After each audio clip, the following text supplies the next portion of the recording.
Everyone has a plan until they get punched in the face. I'm sure you're all familiar with that expression, and it's usually attributed to Mike Tyson, I believe, who, whether he said it or not, is certainly in a position to know. So this is a problem when it comes to martial arts or fighting or self-defense, and it's one that is universal, because no one likes getting punched in the face, but chances are we're going to at some point. And when we do, there is a danger of the punch either freezes us, you know, it throws us totally off our game, or the other thing that can happen is people get fearful of being hit in the face, so they try and keep the head well back. And this becomes an issue because if you're trying to hit someone and you're keeping your head back, then obviously the body's working in opposite directions, so you're cutting down on your power. You're also compromising your structure to some extent as well. And of course, in a lot of situations, particularly if you work indoor, which some of our lads do, for example, you can't spend time sitting back and taking like a sort of sparring approach. You've got to get in quick and you've got to shut the person down. But you can't do that if you've got this real fear of being hit in the face, inhibiting your movement. So speaking of movement, that's one of the main ways we're going to train this. And this is what we're working on at the moment. We're doing a lot of work on figure eight movement using the shoulders. If you want to get access to all that instructional content, that's all on our member channel. Click the join button below. That will tell you how you can sign up. You get access to the instructional content, direct access to ask questions, and Zoom training and other stuff as well. So that's what we're working on. What I thought today is give you a couple of ideas to show you the sort of ideas we're working. So there's a couple of aspects to this. One is the movement, how we use the movement to avoid getting hit, but also how we use movement to deal with getting hit. And to a large extent, if we've got that physical part in place, that helps with the psychological part. If we're more comfortable in avoiding or taking a hit, we're going to be less fearful of it. We can get in and do the job as we need to. One thing that is for certain, if we're talking about movement, we've got to get rid of this excess tension. Whether it's through fear or wanting to be very defensive, people tense up the shoulders and take particular stances. All this is going to do is inhibit your movement. I remember an incident some years back where a guy come down, he wanted to do some sparring, and even before we'd started, he glued his shoulder to his chin. He almost came in the room like this. And that was what his teacher told him to do, to protect the chin. Now that's a perfectly reasonable thing in certain circumstances, but it doesn't mean we've got to do this all the time, and it doesn't mean that the shoulder has to be locked in place. So the first thing I'd always advise is mobility exercises for the shoulder, which of course is something we cover in our other material. The other option you have to take a hit is to kind of strong it out, and I'll talk about this in a little bit. I'll show you the exercises we do. You know, if you're a big strong guy, you may be able to stand there solid and take the hit. Even so, it can be a risky strategy, obviously, but then again, if you're moving into someone to some extent, you can take some of the power out of a shot.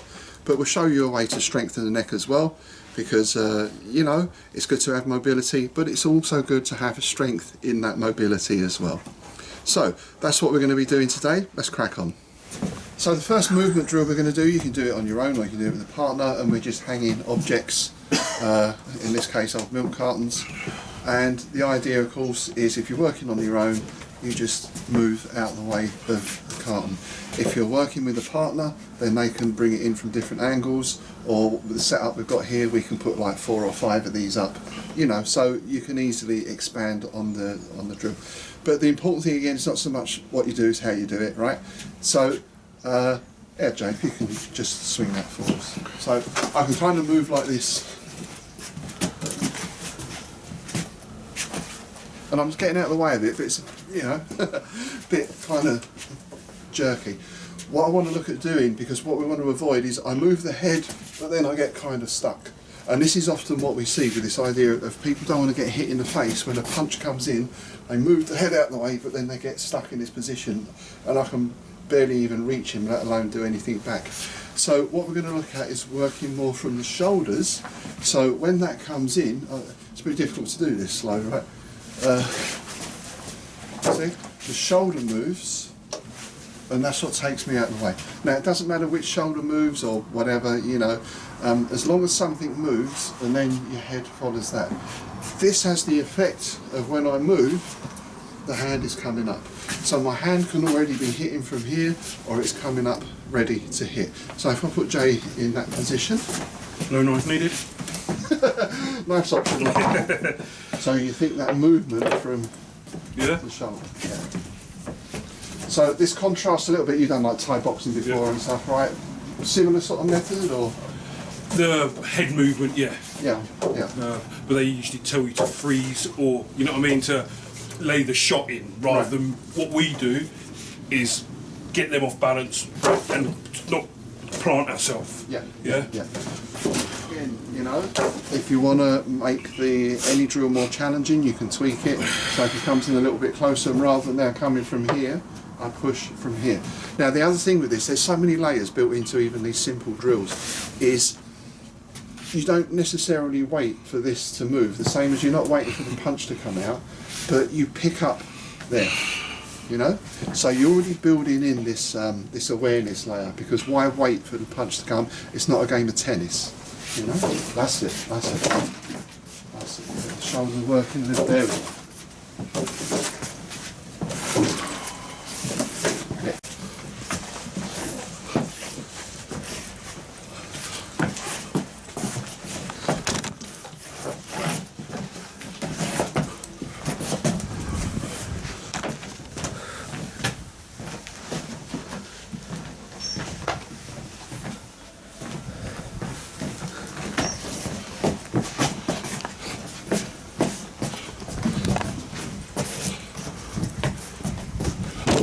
Yeah. Okay, so that gets us moving about a bit. Now there's a lot we can go into here, details of how the shoulder moves, the foot follows and everything else, but for now we'll move on to the second exercise. So now we're going to work against an actual punch, and we're going to look at that shoulder movement again. Now my movement can still start with this shoulder, it doesn't have to be that shoulder necessarily. You have to work with what happens. It's nice having this idealised image, because we do training in a certain way that when he punches, this is going to work, and then I'm going to do X, Y and Z. But this is where the problem comes, because even if he doesn't hit me, if I get that flinch going, my work has already disappeared, you know. So you have to work with how you react rather than how you'd want to react. You can always train yourself to react better, of course, but we have to start from where we are. So even if this shoulder comes, as that comes up, see, that travels across into that shoulder. Now this is not ideal because I'm moving back a little bit, but having said that, I can always punch out there anyway. But the drill now is protect with the shoulder. So I said before about that guy who came in with his chin glued to his shoulder like this. It's okay, but I'm going to hit him around the back of the head, right, or something. So again, it's important I respond to what he's doing, not what I want him to be doing. So as the hit comes in now, I'm just working here. Now you can, again, you can build this up, you can put gloves on, you can start working at whatever speed you want. That's good, you should always build things up. But that's the basic idea. And again, I'm working even if I'm not looking at him direct, because the one that hits you is the one you don't see, right? If we're here and all this, well, I'm going to be doing something as we're moving into this position anyway. But say I'm talking to someone here and I've got him at the side, I just pick that movement up in my peripheral vision, I'm already reacting to it. I'm not waiting for, oh, right, you're not trying to block it, I'm trying to pick up the movement and go with it. So that's the next drill. Don't worry about the hand thing, just work purely shoulder. Even for now, although it's not a tactical thing, keep your hands down. Right, okay. So you're purely working on the shoulder, that's it. Because if you know this defence works, then your hand can be hitting. Yeah, it's advantage, isn't it? Your hand can be doing something else. Yeah, you've not got that fear of getting hit. That's it, yeah.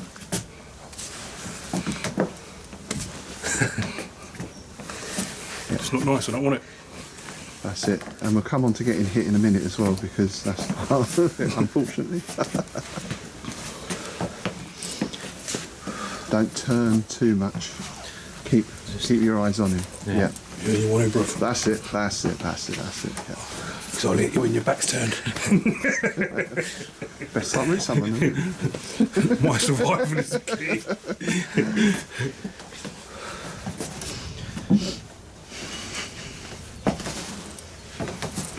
All right, so now we work on taking hits. Now, I've done conditioning in the past. I've conditioned hands and shins and all that stuff with various ways. But having said that, when I did that, it was a traditional method, and we used liniment and various things in order to help heal. I always cringe when I see people do conditioning and they just basically hit each other or hit something and that's it. So you might get, I've seen things, a row of students lined up and a teacher comes along and bashes them up a bit and bashes them up, and they're supposed to stand there and kind of tough it out. It's a recipe for damage, basically, an injury, and maybe it builds up a bit of spirit, but there's other ways to do it. So we're going to hit each other, because one thing we like to do in Systema is always work with as much contact as we can. And now we'll look at one way of using that same movement to deal with the hit. So I can kind of stand here like a conventional thing, like boom, all that power, boom, oh, it comes into the head, right? The head shakes, that's how you get the knockout, right? So what I've got to do is take that movement and put it down through the body.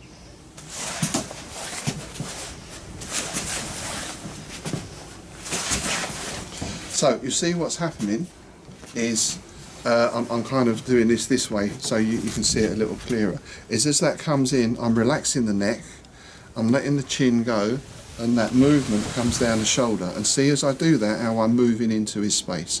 So this is how we start building up this idea of moving in, because I don't have that fear. If it touches me, I'm still coming in. Obviously we're working slow now and it's not a big impact, but it's, you know, it's still not pleasant. Now, the ideal thing is, I'll do it this side, I'll probably be working to the outside more, but I'll do it here just so you can see, is what I want to avoid is this, because obviously anything can happen from there. So when I feel that, the other thing I do is take the top of the head towards him, so I've possibly got the head coming in anyway, but it's helping me to go forward into the person. But that power has to come out through the body. This is where we get into this idea of, even if he catches me square on here, that power comes out and I can return it. See, it's like a wave through the body. It should be like hitting like a water bag or something, rather than a brick wall. So the next drill is you hit. Now you can, again, start off slow, but you can put gloves on or mitts on.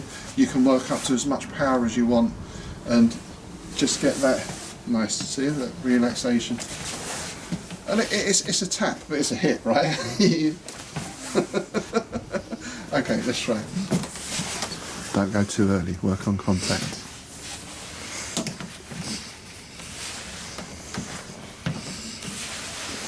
That's it, and then try and get that.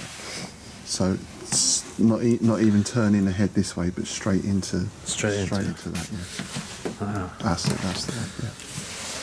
That's it, shoulders. Give him a bit more of a tap, make him move better. Yeah. Yeah.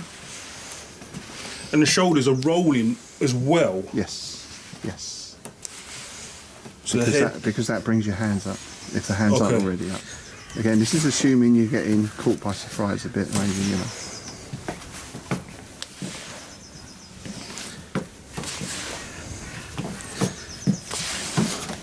Nice.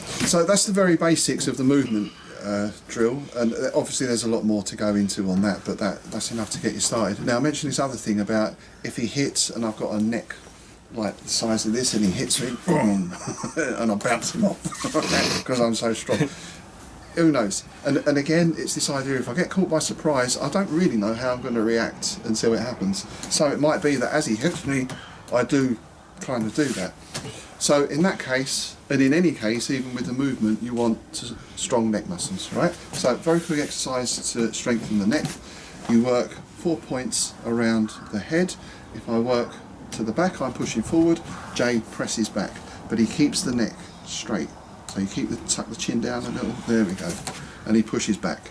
So we do this for a certain amount of time, and then I'll come to the right, push in this way, and then I come to the front, and he pushes forward, and then I come to the side and he pushes there. Now the important thing when you do this, Jay, if you can just push on me, is I want selective tension. I'm tensing the neck, but the rest of the body stays relaxed, because I can do, you know,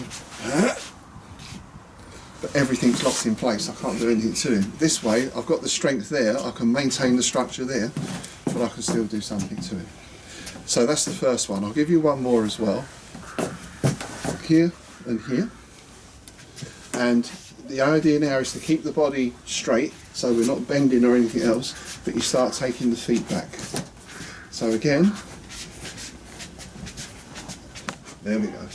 We get to that point there. Now the load is on the neck. Obviously if you've got neck issues, then, you know, that's it. And now coming forward again. So there's two basic exercises, again lots of variations on that, but they are good, healthy ways to start building up your neck strength. Alright, let's take what we've done so far and we'll start putting that into a little bit of free play and chuck a couple of ideas in as well. So again, we're just saying base level today, but of course you can increase speed, you can glove up, you can wear headgear I guess, but it kind of, it sort of defeats the point a bit better.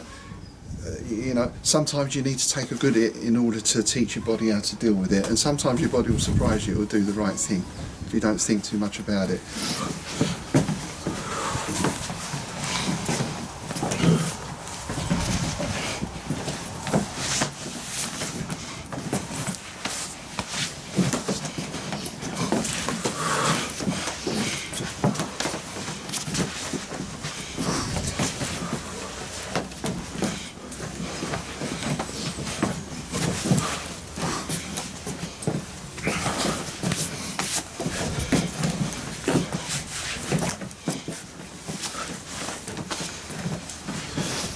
There we go then, there's a few ideas, I hope you find those useful.